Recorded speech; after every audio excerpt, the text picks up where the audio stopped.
Visible as a faint line of foam on the horizon, the man filming from the top of a car park knew immediately what it meant.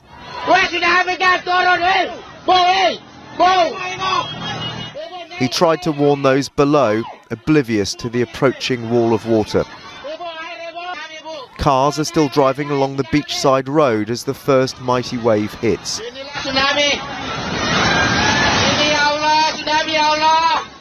People stumble as they scramble from the rising sea, leaping for their lives. When tsunami happens, the ocean goes back by 2 or 3 kilometers, right? And then it starts coming back at the land, maybe, I don't know, maybe 500 miles an hour. Only few knew something is terribly wrong. And they got inside the hotels, and some even went up to the roof or the upstairs of the hotels. And those people, they survived. But once that were on the ground and on the ground floor of the hotels, they were washed out into the sea. I lost some friends.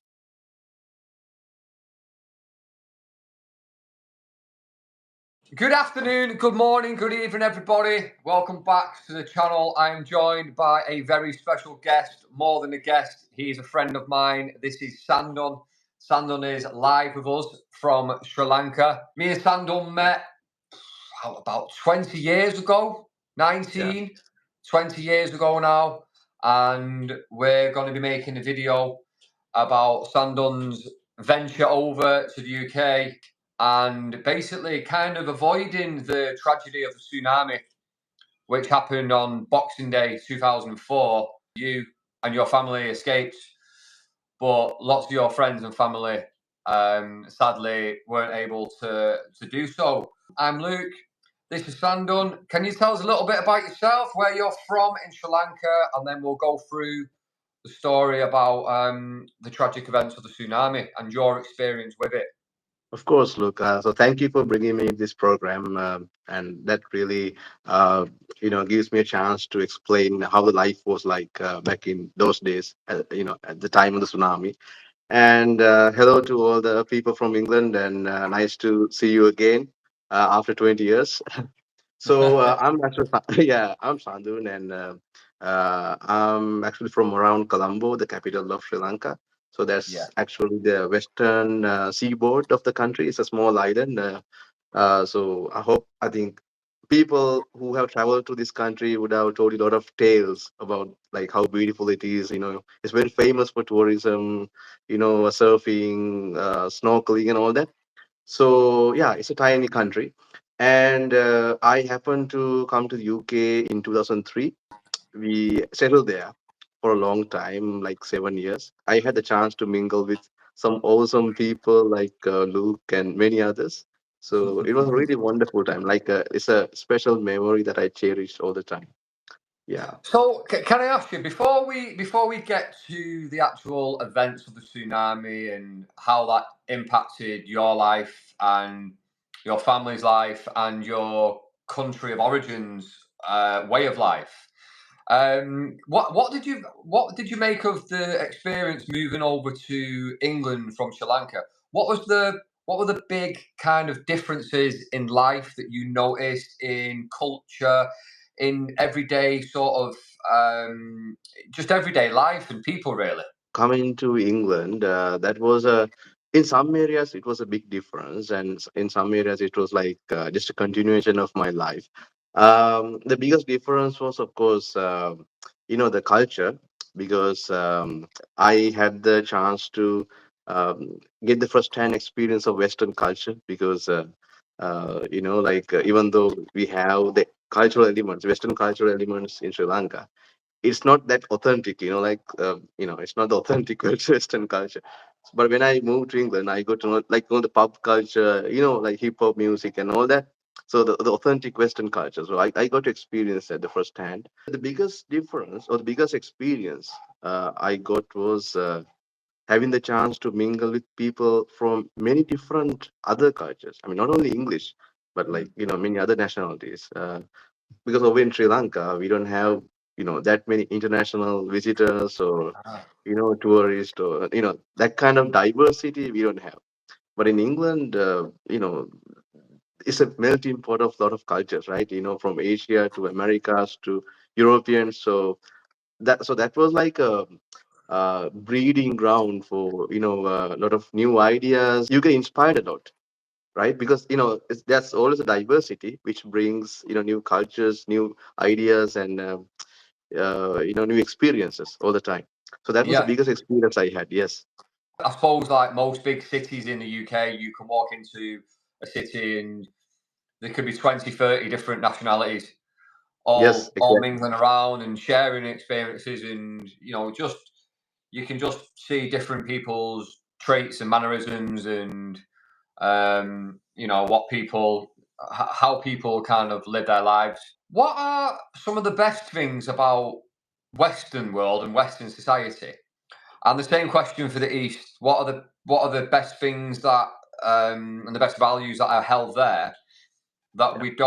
you don't see in the West, in the UK? Right. That's a great question, actually. And even I myself have been thinking about that kind of things for some time. So the Western culture, I would say, the biggest, or I would say the most attractive thing about the Western culture is its openness to embracing new ideas. It's not like very conservative. It's not like uh, holding onto its legacy and then not changing. It's not like that. It's always trying to evolve and accept and accommodate new things. But the East, when it comes to East. The Eastern East. I'm not saying like, because when I say Eastern East, I mean East is very diversified, right? Because you have the Chinese, have the Japanese culture, there's Indonesian, Thai, all are Eastern. So it's not like the West, because West is like less diversified in the Western philosophy. But when it comes to East, it's more diversified. So when I refer to East, I mean the Indian subcontinent. Yeah, So that part, so it's very spiritual. So it has its own baggage of legacy. Like many religions, the democracy arrived to the East much later than the West, because to the West it arrived much earlier, and because of that, it had an upper hand of growing and accepting new ideas and growing. But to the East, it came very late, right? And then that caused it to kind of like lag behind. Yeah, I mean, if you come to East, you could see like meditation, because it's more focused on spiritual growth rather yeah, than yeah, material growth. But the West is more focused on material growth. I mean, at least it has been focusing on that area. The East, it's been having these yoga, mindfulness, meditation, spiritual growth, and all these things for many thousand years. And one of the main focuses of the Eastern culture was good health, mindfulness, and psychological health, and all that. Not so much about material gains. everyone's chasing materialistic things. Everyone wants a bigger house to live in, or a bigger car, or a better watch, or whatever it may be. Hmm. But there's a saying from I think Bob Marley said something about money, saying if you keep chasing money, money is a number, and numbers never end, so you're never going to be happy. So it's that kind of Yeah, thing. Materialistic desires don't really make yeah, you happy, because there's always something bigger and better. Are people more content with their life where you're from? yeah, Or yeah, in yeah, your experience, are people more yeah. content here?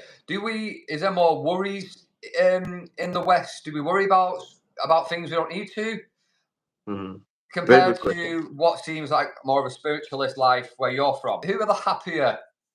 Who are the happier sort? Okay. Well, it's a very difficult question to answer, but I would put it like this. Only after 90s, we had the widespread internet. We didn't have that kind of much of a rat race before 90s. People were, like you said, they were content. So they were with their families, having their spiritual life, following some spiritual path. But then after 2000s, the internet, like, it kind of like bubbled up and it was spreading out everywhere. In England, um, I would say the rat race is a little bit higher than in Sri Lanka still, because people are more focused on money and wealth and all that. Yeah, But in Sri Lanka, it's more laid back culture. So people like they're happy with less things, but more Yeah. freedom, more peace in mind. So that's what they value. It's almost 19 years to the day since that tsunami. What we're going to do now is we will speak about the tsunami. First, hearing about the tsunami, and I've just got a couple of stats up now. Obviously, a lot of people that are of age, if you're over the age of probably 28, something like that, you'll know about the tsunami. Younger audience may not know. Older people will certainly know because it's one of the most, if not the most devastating natural disaster of all time. Obviously, Boxing Day 2004, which in itself is a devastating day, in the festive period. So, at least 225,000 people across a dozen countries, Yeah. which include Indonesia, Sri Lanka, the Maldives, Thailand, sustaining a lot of the damage. So we've got there almost 250,000 people that died, and one of the countries was your home nation. So can you tell us where you were when you first heard about the tsunami, and how you immediately felt when you heard about this? Yeah, of course. So I was lucky enough to not be in the country at the time, because had I was there, I would have been dead. Because this area that got affected was a southern Sri Lanka, southern tip of Sri Lanka, and it's the most touristy area of the country. Many people from all over the world, especially the UK, so they come here and they do all the beach sports, like surfing and all that. Yeah. And even we used to go there because the December period is a season, tourist season of the country. So I mean, if that happened somewhere like in April or May, June, that many people wouldn't have died. And when I woke up, I got a call from Sri Lanka, and people didn't have this name even. They didn't know this name tsunami because they weren't aware. Because Sri Lankans are not really aware about natural disasters because we didn't have anything in our history. Not like Japan. In Japan, you have cyclones and volcanoes, eruptions every time, right? But Sri Lanka, we don't have anything like that. I mean, it's a very peaceful environment. So people didn't really have the idea of a tsunami. The authorities, they knew that, but the general people, they didn't know. They didn't know. I mean, they knew about natural disasters, but not tsunamis because they were not really that common, right? I'm not really, my dad actually, he got a call saying the ocean has flooded. That's how we heard it. They didn't Flooded. know the word tsunami. No one said it's a tsunami. They just said the ocean has flooded. The ocean has come to the town, something like that. What did you imagine when you hear the ocean's flooded? Yeah. What do you think? Do you think, like, what does that even mean in your head? Are you panicking? Are you kind of laughing because you don't know what they mean? Are you thinking, well, what do you mean it's flooded? It's like saying water's wet. Of course it's flooded. What was your did you realize the severity at that moment, or did it come later on? No, no, I didn't really realize. I mean, I was really baffled. Like what the hell that is? Ocean flooding. It's not like a river flooding, right? Maybe after 2 or 3 hours, pictures and videos they came through, and we watched news, breaking news on BBC or ITV, I think, yeah, one of those channels, and then we saw the real pictures. Oh And wow. then we got calls, one after the other, saying, these many people have died. I mean, from my contacts, relations in Sri Lanka, they Shit. said this many people have died, this many people have lost their homes, and all that. So it was then we started believing in it. Like we got the sense like how serious that is. Yeah. Until that, we didn't know. I mean, what the hell is like ocean flooding? So so yeah, that was like that. People weren't really prepared. To tell you how much they were not prepared, like when tsunami happened, the ocean goes back by 2 or 3 kilometers, right? and then it starts coming back at the land, maybe I don't know, maybe 500 miles an hour. It's That kind of kind like of a speed. when the tide goes out, it's like a warning sign. Then Exactly. Yeah, it's like exactly. It's like shit, the water is run that way. retracting. Yeah. The water is Yeah. retracting, right? And then it's bouncing back like that, and then washing Wow. everything, right? So when the ocean went back, people thought the ocean was like retracting, and they could enjoy, they have a wider coastal line, so that they could enjoy, and they could play more volleyball, and they could go and catch Oh. fish. Because these coral run reefs and everything, they popped up after water went back. So So, more and then people are running out into the yeah, into the empty space, basically. exactly. Oh wow! Didn't know that. They didn't know it was tsunami because nobody had known it was tsunami. Only few knew something is terribly wrong, and Yeah. they got inside the hotels, and some even went up to the roof or the upstairs of the hotels. And those people, they survived. But once that were on the ground and on the ground floor of the hotels, they were washed out into the sea. So that's what happened. So they were like playing cheerfully on the coastal line, playing volleyballs, and doing their things without minding about the tsunami. And then the next thing, the water just comes in at a ridiculous speed. It was coming, as I heard, it was coming at around 500 miles an hour, like an What airplane speed. I was going to say, like a jet. Yeah, like a jet. Yeah. In Sri Lanka, around 30,000 people died, and around 15,000 people were missing. So nobody knows what happened to them. Um, so 30,000 people died, and most of the deaths were caused by drowning, like you said, drowning, and then they were bashed against hard objects like walls and trees by the E- waves, Each and other. then yeah, they were like thrown, like tossed up into the air, like that. Yeah. So totally. It's Yeah, like being in a washing machine, I suppose, isn't it? yeah, exactly. Just tumbling. Some people experience that kind of most horrible deaths, and many died by drowning, like you said, and then the worst was the aftermath, because soon after tsunami ended, we had a lot of diseases going around, like cholera, and a lot of diseases. People died because of them, and that's the point where the international support came in. You said about the diseases. Yeah. Were they to do with the tsunami? Yeah, because see, now tsunami, they brought in a lot of water, and water was everywhere, and water carried the diseases around. Ah, I see. Yeah. So yeah, it makes sense. There's so many people. And There's dead so many bodies. people in this water that wouldn't normally be, Yeah, and and then dead bodies diseases were go into the floating water, around. and the water. Yeah, no way. I've never thought about.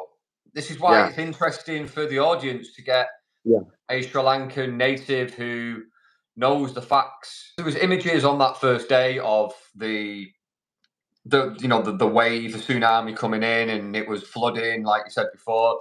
Do you remember when you first saw those images on TV? yeah, Was that on Boxing Day? yeah. On Boxing Day, on BBC, I saw them. Yeah. And how did you, when you started to see the more of the severity of what was going on? How did you feel? And did you worry? Did you start to worry for friends and family then? Yeah, actually, that was a very dark day for me and my family, because because we were trying to contact all the people we knew, like we personally knew, to see if they were alive. So that was our thinking at the time. So we were really not thinking about the bigger picture, like how severe was the tsunami and everything, but more we were like trying to do our best to find where our loved ones are, what happened to them, what had happened to them, and where they are at the time. So we were doing phone calls all around, and then try to find out their whereabouts, locations, and everything. And then we were getting figures by the hour, like I don't know, maybe every minute or something. So breaking news were popping up every time, And then these news reports came in, and they said this many people have died, and this many properties have been destroyed, and all that. So that really um, made us feel like kind of like we lost our home, something like that. Did you cry on that day? Yeah, yeah. We were like, well, we were like weeping inside. Deep down, we were like kind of in a state of shock, actually, Yeah. because this is something quite unexpected. Yeah. So It's we were really, we were like doing phone calls back and forth between Sri Lanka and, everywhere. Our neighbors, they came, I mean, because they knew that we were from Sri Lanka, and they they they popped in like small notes through the slot in the door, and they yeah. said, we really care about you, and let us know if you need anything like that. And then some people, they came personally, and ask after what has happened and everything. So they came in, and they really comforted us. They said, we are with you, let us know if you need anything like that. So that was a spirit of humanity. You think about 9/11. I know that wasn't a natural disaster, Yeah. but from what I've heard in stories, that the day after, Mm. that city was something that you could never. Somebody once said, "I never want another September the 11th, but I would love another September the 12th." Now, what they meant by that was how everybody just dropped all their shit. Everybody just forgot about inner wars and stupid beef and all that kind of stuff, and kind of realized that we're all just very kind of fragile, and life can be taken away. So suppose the coming together of those that survived after the tsunami, obviously it stretched over all these different countries. But would I be right to say that the in the days after and the weeks after, the coming together, in your experience, from your calls, from our communication, did everyone kind of come as one and try and rebuild together? Of course, of course.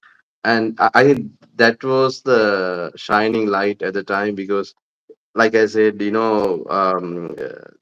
this area was the most tourist area of the country, and it was well developed and well built up area, with a lot of people and doing a lot of activities and having pubs, bars, everything. Yeah, And next, after tsunami, it was reduced to rubbles, right?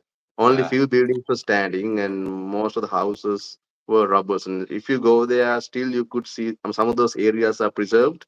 You could still see the foundations of the hotels and houses that were like, washed away, that were devastated by the ocean wave. We had help from many other countries, from all over the world, from Europe to Asia to Americas. And I should really I should say really thank you to UK, because it was one of the biggest helpers at the time, if not the biggest one. So I think it was the biggest. Uh, and Royal Navy came along, and they were staying here for 2 weeks, and they really helped the local people to rebuild hospitals and bridges and everything. Because you see, like when all the infrastructure is gone and destroyed, there's nothing yeah. we can do, right? Because there are a lot of people dying, and we can't treat them because hospitals have been destroyed, right? Oh, yeah, yeah, of course. So Yeah. So where were how people to being treat them? treated then? Were you having to makeshift hospitals and stuff like that? Exactly, exactly. So that's what the Royal Navy and others set up. So they brought in mobile hospitals Oh, and wow. treatment. They set up treatment centers, and then they prepared like halls, and these like these temporary accommodation for people to live. And so that kind of like helped us recover. I mean, otherwise it would have taken like a really long time for us to recover. I mean, that was our economy, our people, so everything, right? And when that was gone in matter of like 2 or 3 hours, there's nothing we could do. So at that time, it like you said, there was a big togetherness. This happens a lot. I don't mean tsunamis happen, but disasters happen, whether they're natural or man-made. So the tsunami, 9/11. There was the terrorist attacks in the UK in Yeah. 7/7, 2005, I think. Yeah. There's been lots of Grenfell Tower, which was a fire accident in the UK, in London, where a big block of flats just went up in Yeah. flames because the cladding was not to the greatest standard. Now, in these scenarios, man-made or not, everybody always comes together. Yes. Always. And it just shows that it's an innate human thing to do, which really kind of grinds my gears, because then there's so many people out there that want to also inflict war Yeah. upon other countries. And it kind of grinds my gears and frustrates me that there's certain people, certain dictators, certain countries that like to invade and like to take, there's two wars going on at the moment. Everyone knows which wars they are. Who knows where that'll progress to? It's quite a scary time to be alive. Now, if people could just, the people at the top of this war chain could stop trying to become the momentary masters of a fraction of land or ownership, or for economical gain or oil or whatever it may be. Yeah. And remember that when shit goes down and when bad things actually happen, it's human nature to want to help each other. And it's a very big contradiction in the world. You've got the help here for the disasters, but then you've got people forcing disasters. I suppose that's good and evil, though. Yeah, it is. How long did it take for the affected parts of Sri Lanka to be rebuilt? Is it still going on today? Did it take years? How long did that take? No, it didn't take that long because of the large support we got. Maybe about 1 or 2 years. It took for the full recovery. But the most, the areas that were like most affected, they got the most help and they recovered like in few months. Wow. Yeah, of course. But then still, like some of the areas, so if there's anyone planning to visit Sri Lanka, they could go to these areas and they can see for themselves like the ruins of tsunami, and there are monuments built, memorials built, so you could see them. Well, I'm coming, so you can take me around. Of course. Take me around. Give me a tour of these locations and these places. If there's any Royal Navy guy watching this video, so I want to say thank you very much and pass that message to your colleagues in the Navy that they've done really good deeds, helping people in need at the hour of need. Big up Yeah. to the Royal Navy. Sandun, I want to get a little bit kind of more into personal loss that you sadly suffered. Who in your family or of your friends were affected, and did you lose anybody yourself to this? I lost some friends. So it was like one whole family. They were really rich family and they own a lot of real estates, everything. So like I said, this was a season, tourist season. So everyone was moving to south of Sri Lanka to enjoy the beach and all that. Even I was doing that regularly. But luckily, I wasn't there at the time because I was in UK. But this family was doing as usual. They were going there and enjoying their time. And then this wave came and sucked everyone in. Their car, entire. I mean, they were. So we like we don't know like at what point they were like they were killed, but they have had a call to one of their family members back home, saying that they were driving along the road, and then they have noticed something strange, like all the birds were flying inland. Oh, getting away from the tsunami. Yeah, getting away from tsunami, and then something was terrible going to happen. So that was the last message from them to their grandma back home. Wow. And then we assumed that they were hit by the wave while they were traveling down the road. So, and we never heard from that family because the entire family was gone. How long before you went back to Sri Lanka yourself? So I came I was there for 7 years in the UK, and then I came to Sri Lanka with my family, my entire family, because my dad he got what he wanted from the UK, and then he returned along with us. Yeah. Yeah, Yeah, he got what he needed. It's like, let's get out of here now. Let's go back to the sun and the sand. Yeah. yeah, yeah, yeah. So we happened to come back to Sri Lanka and started our life from where we left off. Obviously, with this tragic natural disaster happening on around the Christmas time on Boxing Day, has that how is that day now to you and to the people that are affected by the tsunami? Is it changed its meaning? Is it what's the day like now? We are maybe because it can upset people. We are not celebrating that day. Like we are not like commemorating anything like that. But on news, we see some mention of tsunami and all that. That it happened 19 years before. That kind of news items are there, but we are not celebrating that Boxing Day. Yeah. So people are talking about it because it can upset some people. Have you had any PTSD, any post traumatic stress disorder from knowing that the place that you came from was completely wiped out? Have you had much mental stress over the years?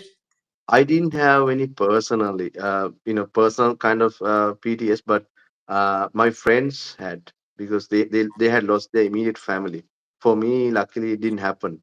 I didn't lose my immediate family, but I just had the sadness of losing my friend, like I told you earlier. But the trauma was with people who had lost their immediate families, like their parents. Sometimes we saw that. Um, the only child was left on the street and the parents had been sucked up by the ocean. Oh, no So way. So you've got children that are orphans. yes, many children, huh? There's a generation of children out there without parents then. Of course. Wow. How are people that were never recovered remembered? Maybe those people they're remembered by their families and their close friends and all that, but like publicly it's not done. Okay. Publicly we are not commemorating or like remembering those lost ones. Maybe, like I said, it's out of respect for those people. um, uh, but anyway, we have like memorial set up, it says, maybe you can google them, you will see them. So it says this area was hit by tsunami this date and this many people in this area had died, so like that. Did you feel lucky to have avoided it yourself? Yeah, I would consider it as a narrow escape because, like I said, every year we used to visit that area.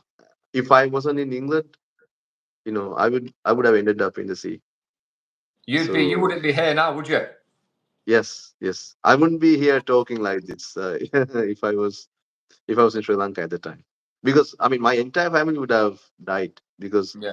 we used to go to that area every year, and every year we have a drill, a tsunami drill. Is it Like, loud? Is it loud? yeah, it's like, well, I haven't personally seen it. So it's I like bet it's loud. sirens. Yeah, it should be It sirens should going be, off. yeah. Yeah. And then people get notifications to their phones and everything in the Ah, coastal area, and then sirens going off, and people are asked to leave that area immediately. So they have to clear that beach line. yeah. So now it's perfectly safe, and people are kind of aware about this whole tsunami, the concept, how it happens, and everything. So it's not now the ocean can't fool people again. How far in does the water come inland? Roughly. It came at least 1 kilometer. So as long as when and if these warnings come about Hmm. about potential tsunami, as long as you can get inland, Yeah, then you can basically save yourself. of course, And of there's course. time for that. Have you got friends that still are suffering now with the loss of their loved ones? Have you got friends that you speak to regularly that are still really struggling with it? No, I think most people have moved on. They might, like I said, they might personally remember them, and they might do religious rituals for them, remembering them. That kind of people are there. Yeah. Um, yeah, but most of the people have moved on because that taught everyone a lesson. Is there anything that you want to say about your experience?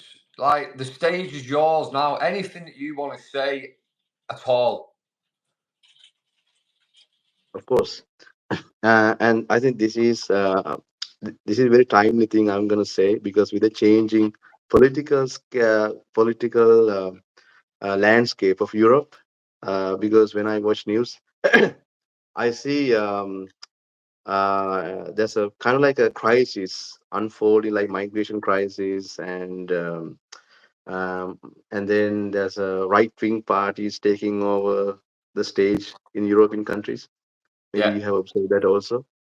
So I think I want to touch upon that a little bit. So I think UK, along with some other countries, have been very hospitable to people outside. I mean, foreigners, right? So Hmm. anybody from outside could make England their home without a problem. I Yeah. mean, it was like, I mean, you compare it with other countries. So UK, there you have like minimal resistance to make it your home, right? Yeah. So I mean, I really cherish those British values, and so I want to ask people to keep those values and don't change them. But I know there are some people who are taking advantage of of this good faith. I have to be balanced with this. Yes, Now, this country is one of the most inviting, tolerable yes, to people from other countries coming to this country. yes, You can start again. There is opportunities, but also, which by the way, I'm all for that. I think the earth, the world, we're all the same. Do you know what I mean? We yes, are all the same. Like skin color, beliefs, religion. They don't. To me, they don't matter. What matters is legitimately just how you speak to someone and how you treat someone else. You've yes, got your religion. I have lack of faith in my life. You're a man of color. I'm a white man. But at the end of the day, we're brothers from other mothers, and that's what it's all about. yeah, So, I'm all for. I think every country should allow for. I think free movement should be a thing exactly, in itself. exactly. But what does kind of get to a lot of people in this country, and I know that it'll be what you've mentioned there about the opportunity and stuff like that. There were some people screaming, and this is not an issue for people that come to this country, but a lot of people will be screaming. We have thousands and thousands of people from this country that are on the street, that are in sleeping bags on the street, that are in tents, that are begging outside of shops. Some of them might have served in the army. Some of them might have gone to Sri Lanka in 2004. Mhm. And some of these people are on the streets. So there needs to, in my opinion, I think there needs to be a balance in taking people in. But it's Yes, one of definitely. those, it's kind of like, I think you need to make sure that your grass and your lawn is mowed before you start looking at next door's garden. Yes, Look after next door's garden, but look after your own garden as well. Yeah, so let me add something there. Go for it. I totally agree with your view. So that's how it should be. You have to look after your own garden first. And then, so my message is to, I mean, it's more towards people who are outside the UK who are trying to come in there. So most people I know, those are good people. So they contribute to England, with their Yeah. knowledge, with their skills and everything. But there are some few, maybe few, yeah, who try to destroy it, who try to misuse the freedom, the values of the country. Yeah. So Take the British advantage. politicians, yeah, British politicians should be smart enough to keep that kind of people outside, not to let them in. So because when they come, they ruin a very good country that is hospitable and that allows a lot of opportunities for others. So that's what I wanted to highlight. You've got a lot of love for England. I can tell Yeah, I that. do. I've always known that. Yeah, I do. So respect for that. Are you Buddhist? Is that right? Yes, yes, I am. You're Yeah. Buddhist. So as a Buddhist living in Sri Lanka, who practices, and just as a human being from a different part of this world, what one piece of advice would you give to other people, no matter where they're from what you've learned in life, from what you practice? What's one bit of advice that you would give to someone to lead a more happy and a more content life? Um, you have to turn the telescope inwards. So that's the best advice I can give. So it's like this. Now you see, Oh we are wow! trying. Yeah, we are trying to interpret the world, right? So we are looking through the telescope. Telescope is our opinions, our perspective of the world. Yeah, That's the telescope, right? And then through that, we look into the world and we try to understand things, right? But we never think who is looking through the telescope, who is. So that we don't think. So we stay where we are and we try to judge others. We look through telescope. We try to understand the world through our own perspective. But we never take a moment to develop or cultivate our mind and develop our perspective. Develop it. We have to develop that also. So my advice, especially for young people who are kind of pretty obsessed with technology and all that these days. That's a hype, right? Even I am rather obsessed, but I am kind of like more balanced. yeah. So my advice is um to cultivate your mind at the same time. I mean, while you're doing your everyday things, spend some time for your own spiritual development because then only you build up your or you enhance your perspective, which will be like which will be more mature, so that when you look through it, the view of the world will be different than, I mean, it will be more different than when you're looking through your perspective that wasn't that much developed at the time. That's fantastic. I love the analogy of the telescope. Sandun, I think we've kind of covered it. I think that this is a long time in the making, us having this conversation. Obviously, I've only had this platform for about a year now. We've spoken about this briefly before, and with it being Boxing Day within the next couple of days, it's kind of the time to do it. Both of our calendars kind of allowed for today to happen. It's been eye-opening. It's been very interesting. It's been sad to hear that especially about the family close to you, how they made the call and then they probably met their fate by being washed away on the road.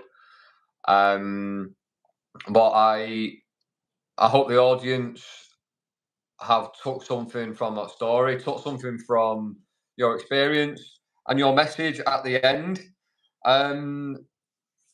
This is My friend Sandun, we go back to 2003. Kept in touch ever since, really, haven't we? When you came over to that school, you know, I know what some people can be like in that school. So there's a few of us that said, yeah, we'll take him. We'll look after this new guy. And yeah, here we are, you know, 20 years later having this discussion. I want to thank you for sharing that with us, and opening yourself up, being honest about it, and, you know, letting us into, you know, what is a tragedy which has affected you more than it's affected a lot of us. So thank you for coming on to the channel to talk to us. I appreciate it. Thank you for bringing me in, Luke. So that means a lot. And thank you for giving me a platform to share my feelings and share my knowledge to the wider English audience. So thank you very much. I hope to see you again sometime later.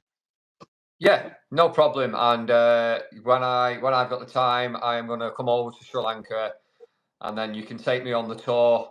And we'll go and see some wild. I want to see some wild elephants. If you can arrange that, please. Of course. Sandun, thank you very much. Take care. Thanks for coming on the channel. Thank you to everybody that's watched. If you would like to leave a comment on this video, if you'd like to let us know what you think, please hit like on the video. Let's share this. Let's get this story around. And you know, the more this is viewed, the better. I think it's a really interesting story. And what I would like to say, and I'm sure you'll agree, Sandun, is that can people post their questions in the comments, and then we can liaise and you can answer some questions people have? I'll be delighted to. Yeah. So get your Yes. questions in, get your comments in, get your feedback in. Subscribe to the channel for future interviews, future documentaries, future content. It's been great talking to you, Sandun. Where are you now? It's quite late now. What time is it there now? It's 11 p.m. Thank you to you. Thank you to the audience. And as always, peace out.